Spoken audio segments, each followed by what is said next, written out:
The Mexica, also known as the Aztecs, left behind one of the most fascinating cultures in Mesoamerican history. Their worldview was deeply influenced by nature and cosmic cycles, shaping their rich and complex mythology. In this video, we'll introduce you to the 10 most important gods in their pantheon, powerful figures who not only shaped their religious beliefs and rituals but also influenced everyday life and destiny. From Huitzilopochtli, the fierce god of war, to Quetzalcoatl, the lord of the underworld, each deity has a unique story to tell. Join us as we explore the spiritual world of the Mexica. This is their story.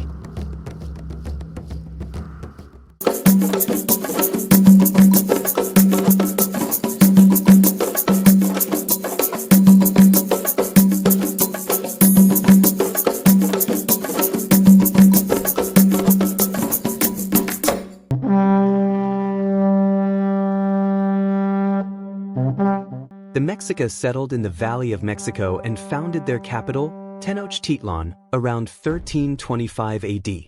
Their society was highly stratified, and religion played a central role in both politics and daily life.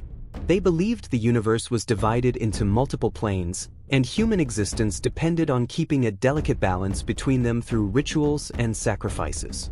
Their gods ruled over everything, from rain and agriculture to war and death, shaping every aspect of their civilization.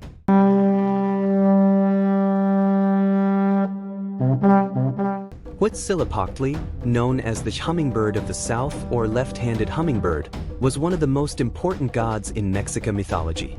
According to legend, he was born on Copec Hill after his mother, Quetzalcoatl, miraculously conceived him by picking up a ball of feathers.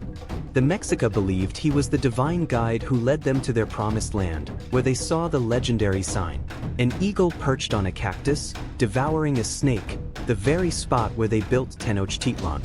Huitzilopochtli was depicted as a mighty warrior, adorned with hummingbird feathers and wielding a serpent-shaped fire spear.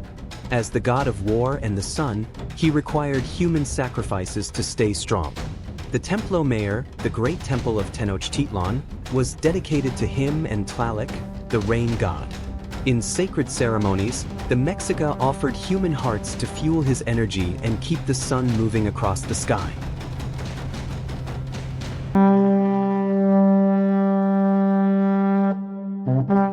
Quetzalcoatl means feathered serpent, from Quetzali, precious feather, and Coatl, serpent. He symbolizes duality, representing the connection between the earth, serpent, and the sky, feathers. In Mexica mythology, Quetzalcoatl is a creator god.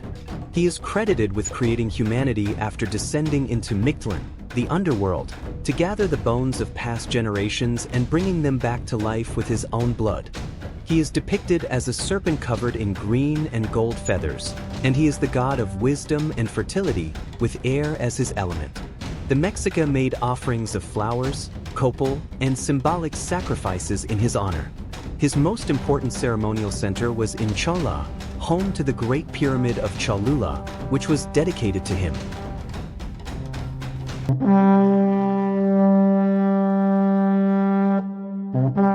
Huitzilopochtli, the god of fire, heat, and time, was known as the Lord of the Year or Lord of Fire.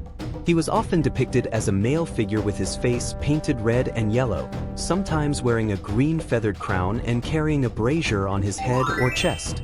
People honored him with bonfires, and in Mexica homes, the hearth was considered his sacred dwelling. Lighting a fire was a daily ritual of respect.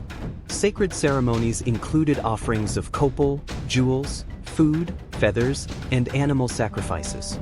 He had no exclusive temples, but his most important festival took place at Cerro de la Estrella, Hill of the Star.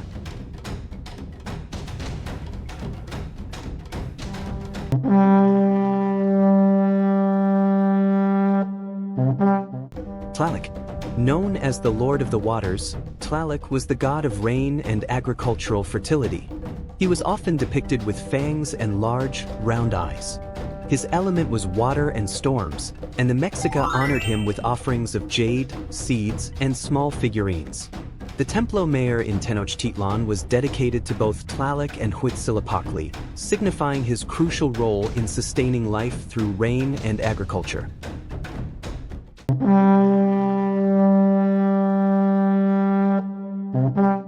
Quetzalcoatl, or she who wears a jade skirt, was the goddess of rivers, lakes, and oceans. She was depicted as a woman dressed in a green skirt adorned with aquatic jewels. Her element was freshwater, and the Mexica made offerings of jewelry, maize, and water-related figurines in her honor. While she had no exclusive temples, she was worshipped at shrines near bodies of water, often alongside Tlaloc.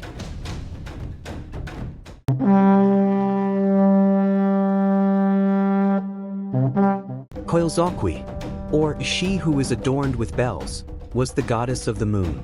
She was usually depicted as a dismembered woman, often adorned with bells. Offerings to her included blood and ceremonial dances, and her most important shrine was at the base of the Templo Mayor, where a massive stone carving of her image was placed in her honor.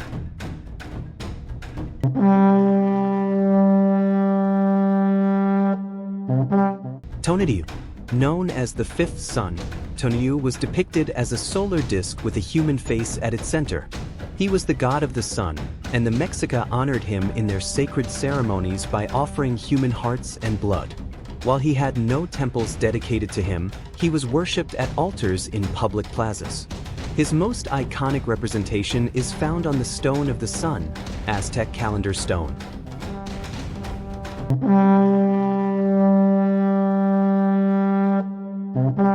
Mictlantecuhtli, the lord of the underworld, was depicted as a skeleton adorned with bones and ornaments. He was the god of death, with earth as his element. Offerings to him included dogs, food, and bones.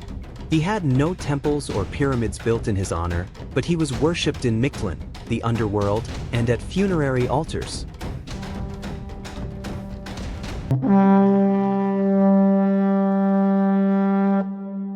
Huitzilopochtli, known as our flayed lord, was depicted as a man wearing the flayed skin of another person. He was the god of agriculture and renewal, and his primary element was maize.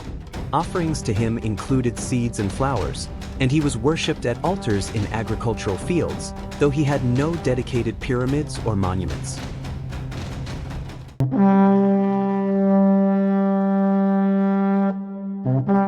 Huitzilopochtli, or serpent woman, was depicted as a warrior woman dressed in white, often holding a serpent. She was the goddess of fertility and childbirth, with earth as her element. Offerings to her included flowers, maize, and clay figurines of women. While she had no exclusive temples, she was worshipped at altars in villages.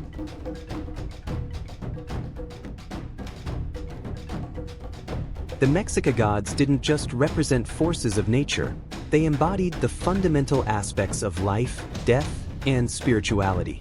Their pantheon reflects the deep and intricate connection between humans and the cosmos. If you enjoyed this journey through Mexica mythology, don't forget to like the video, subscribe to the channel, and drop a comment telling us which god you found most interesting. See you in the next one.